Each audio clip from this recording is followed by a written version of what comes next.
Some people love it, some people hate it. Today we're going to talk about understanding sanding.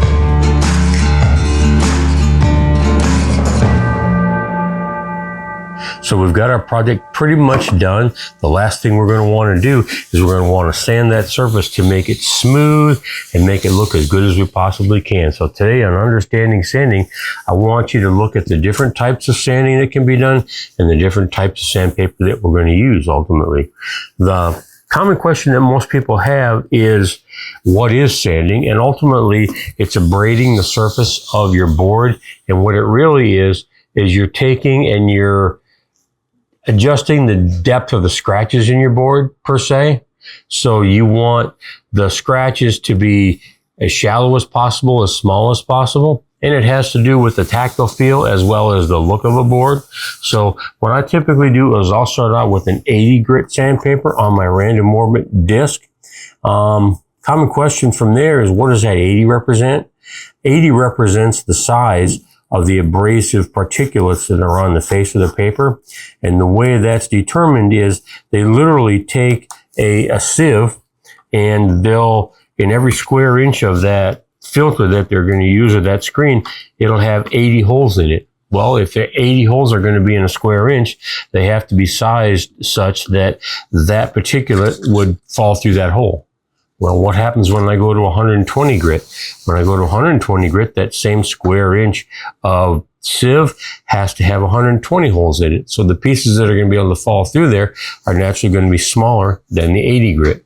When we get all the way out here to 400 grit, there's 400 little holes in that one square inch. So that abrasive particulate has got to be pretty darn small to get it through there. So the grit is determined by how many holes are in that square inch of a sieve that it has to go to. And the size of the grit is obviously, if there's 80 grit, those particulates are going to be a whole lot larger than if it's 220 grit. They're going to be a lot smaller. So our scratches in the wood and our peaks and our valleys are going to be a lot deeper and a lot sharper with 80 grit than they are 120. So the whole idea is to control the size of those peaks and valleys and get them to be as small as possible. So we do that and we go through the grits. Normally I start out with 80 and then I'll go to 120 and then typically 220 is about as much as I'll go. Sometimes I'll stop at 180. It depends a lot, quite frankly, on what type of a finish that I'm going to put on it. If I'm going to put a stain on or if I'm going to put something darker on light woods, I'll typically go with a little bit finer grain, just so I don't end up with little swirly marks or anything like that in my piece. But ultimately 80 grit on a random orbit disc sander, and this is a fresh one, and you'll notice my numbers on there. I always take my Sharpie and put the number on there, because once this gets dirty on the back, it makes that little imprinted number on there pretty hard to see.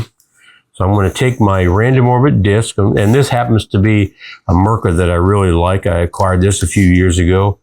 And what I want to do is I want to line the holes up on the pad with the holes on the paper. So it lines up like that. So yeah, that's fairly close.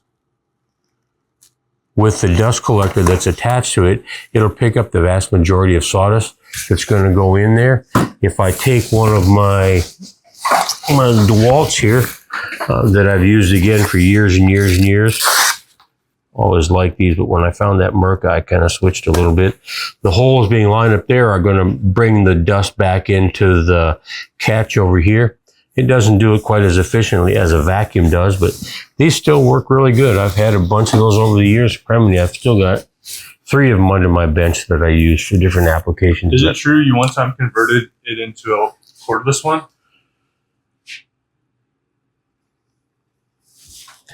Did I take my sander and convert it into a cordless one? No, I think you're thinking of the router that we took the cord off. How did we turn this into a cordless one?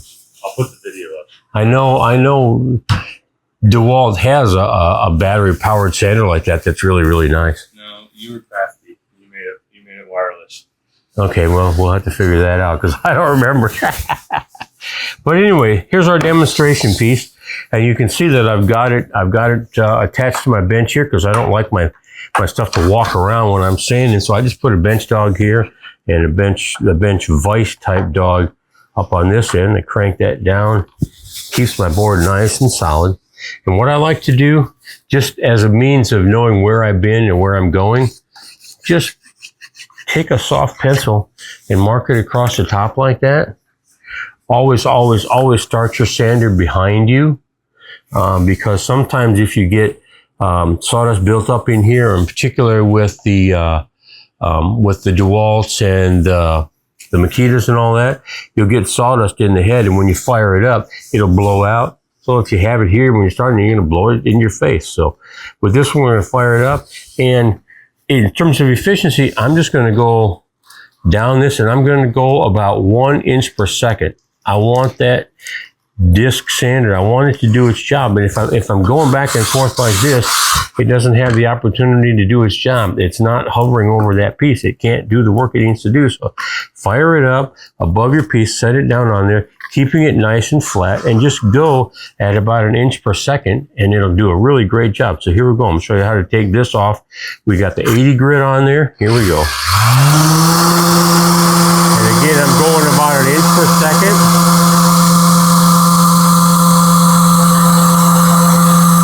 And you can see the results there.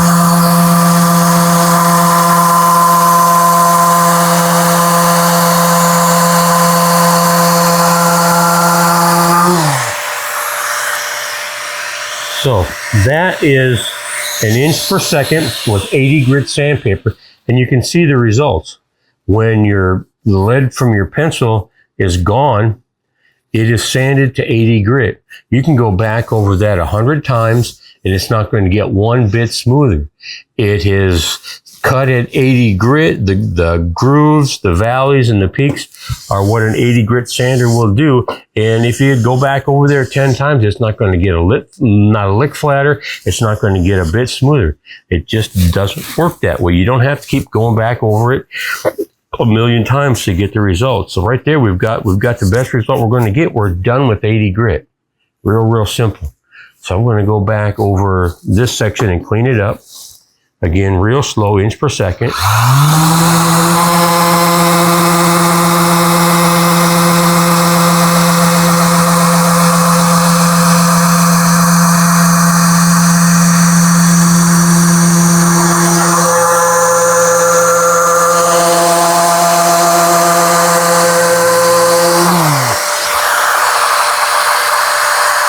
There we go. Now, that 80 grit is basically taking that board and making it flat, and making it relatively smooth. So it really cuts a whole lot, and it's really good for kind of shaping that surface and getting it nice and flat. I'm going to put my 120 on here. Again, the same way. Take it, I'm going to mark it up again. These Pica pencils are great too. I really like that. I've come to using that a whole lot in the shop. The lead's easy to use and all that. It does a great job. So right there, we're at 120. And the 120 is going to get it pretty smooth. It's going to take those peaks and valleys and bring them real close together. Let's go ahead and I'll show you that one just as well, the same way.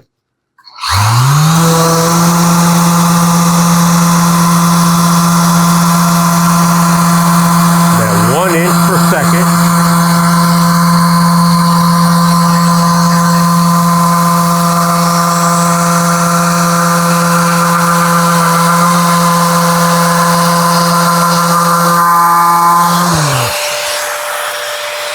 And there again, we're nice and smooth. We're at 120 grit smooth, and I do not need to go over that again. The lead that I put on there is all gone, which means I've gotten down to the smoothness that 120 is going to provide me. I don't need to go over that again. It's done. That's why you use the pencil trick, because it lets you know where you've been, where you're going. I don't need to spend any more time on that. It's not going to get any smoother. It's not going to get any flatter. It's not going to look any better by going back and forth over that a whole bunch more times. It's just not necessary. So let's do that again and finish off the rest of it.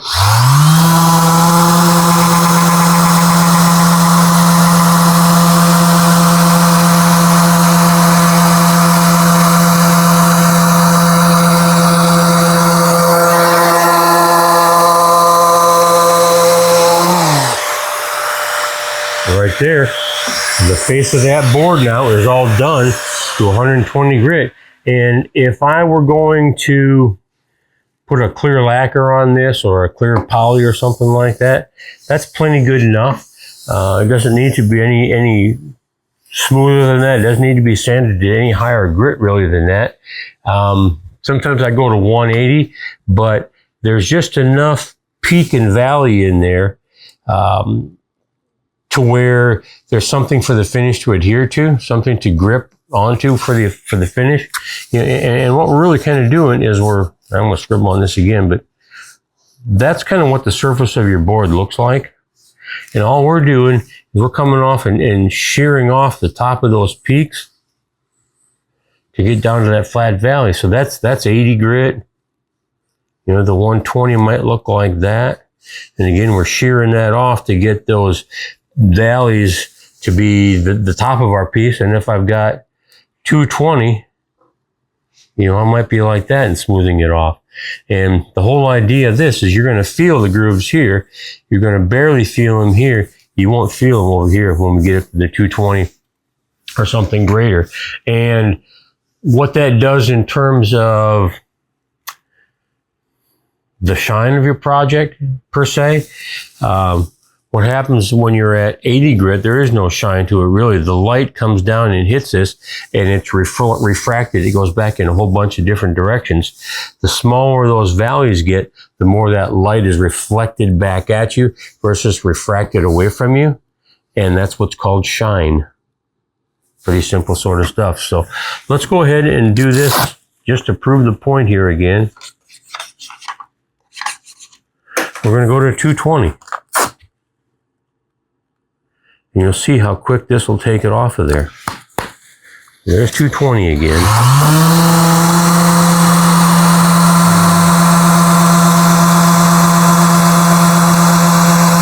I'm taking it across there nice and slow.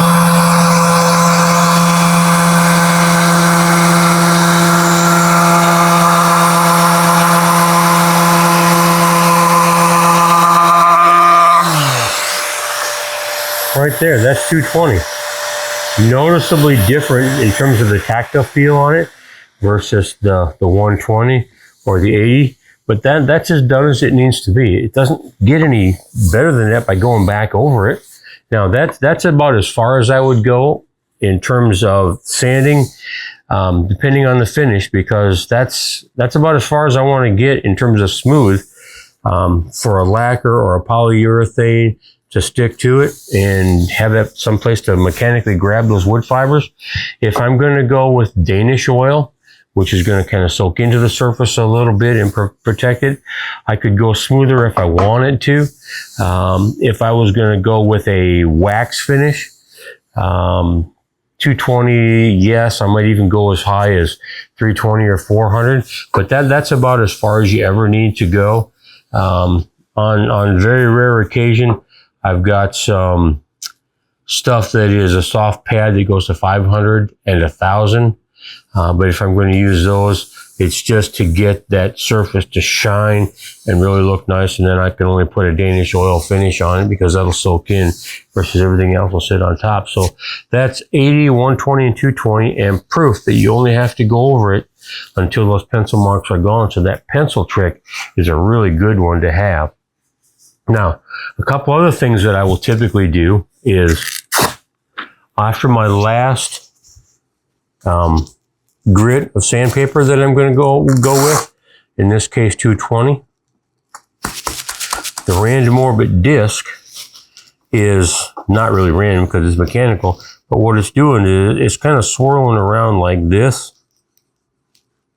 So there may be, if you go too fast, there might be a little swirly marks that you'll see in your wood, and particularly if you put a dark stain on them where the stain gets down into those little crevices and all that. So what I'll typically do as the last step of my sanding, whatever my last grit is, whether it's 120, 180, 220, I'll take and I'll put it on a pad like this and I'll sand it with the grain so that if there's any kind of little fuzzies or anything going in there, and you can see, looking close, it's pulling that with the grain. If there are any swirlies in there, it's going to take them out by sanding with the grain little pad like this. Sometimes I'll even take a drywall sponge and put my sandpaper over the top of that and sand it out. You know, obviously I wouldn't have my pencil mark still on it because you can see that little swirly that I made there. It's been pushed out into the rest of the wood and discolored the wood by doing that. So obviously you're not going to put your pencil marks on there for your very last one. But sanding with the grain just further eliminates the possibility for having any residual swirly marks on your piece. So these little pads come from Rockler. I really like that. It works really, really good for doing that. Lastly, now let's say I've got a finish on this that is, I put on a lot of lacquer. Sometimes I'll use polyurethane, sometimes Danish oil, tung oil. I like this as my between finish coats sander. This is a 400 grit lubricated sandpaper that I get from Klingspor. Sometimes it's called steerated. And basically it has what they essentially define as a lubricant in it, so that the pieces of fuzzy, the pieces of finish that are coming off of the piece are going to get held into the paper. They're not going to ball up and roll up on the top of your finish and make a mess. So I'll take this after I've put on a coat or two of finish and just ever so lightly and slightly go over that, and it'll take all those little fuzzies of the grain that pop up.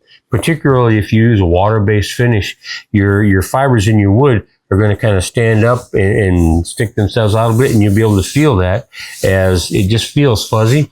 Go over it with that and just literally lightly, I mean light enough to where my hand is just not quite slipping off the paper. It's just holding the paper and going across there nice and easy.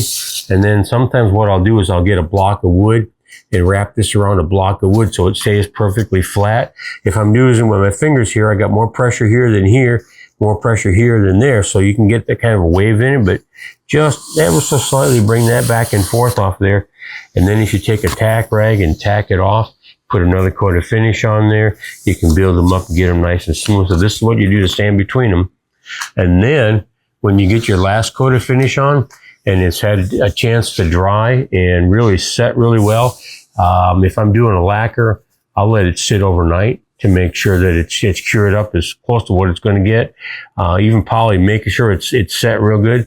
And the last thing I'll do is I'll take this 3000 grit sandpaper and just set that on there and push that across my finish. It's fine enough to where if there's any little particulates of dust that have settled onto your finish, or any fibers sticking up, last fibers sticking up, this will take those off, but it will not leave scratch marks behind, because that 3000 is so fine that it'll just finish that surface off just a little bit. And again, it's just a ever so light pressure on it going across there to get that last little bit of finish on there. And I wish you guys could feel this. It is just, I hate to say smooth as glass, because glass never gets this smooth.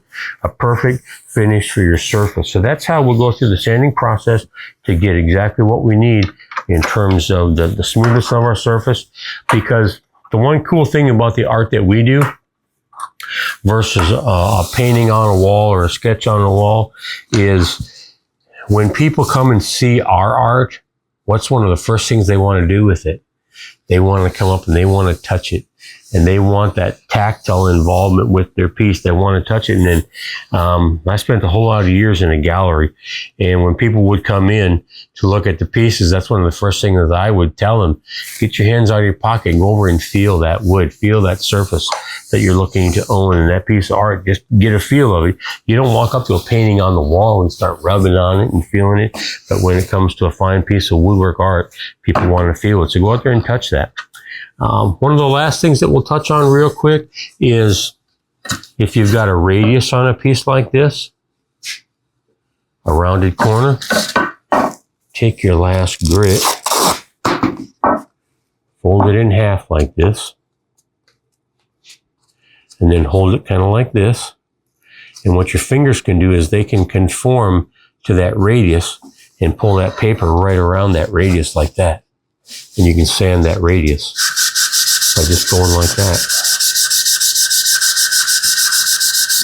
The one thing I'll caution you on there is if you're going to have a radius or an edge on there, make sure you sand this first, because what will invariably happen is when you're coming across here and holding it in there like that, you may get scratches across the surface of your piece like this. You don't intentionally do it, but it just happens. And you want to go through with the rest of your sanding and make sure you take those off. So if you've got an edge that you're going to sand it first. Go through the same grits that you did on all the other stuff. Just do that edge first. If you've got an OG or a really obscure oddball profile on there, sometimes you can't get to it with sandpaper. Get yourself a piece of steel wool. Run across there with steel wool, and it'll accomplish that same thing. So right there you have the basics of sanding. We're going through the grits, 80, 120, 220, and we're going with our random orbit disc. The key is going slow, inch per second at the most. Get your pencil trick going on there. Use that. Do your last bit of sanding with the grain with a pad of some sort, and then once you're doing your finish, sand it down with some 400 grit, and then finish it all off, the last part, with 3000 grit, and then you've got a perfectly sanded piece of wood that's going to feel fantastic for years and years and years and years. Right there, if you've got questions on sanding or any helpful hints that you could share with the rest of us, go ahead and put those down below. And with that, enjoy your sanding. Have fun.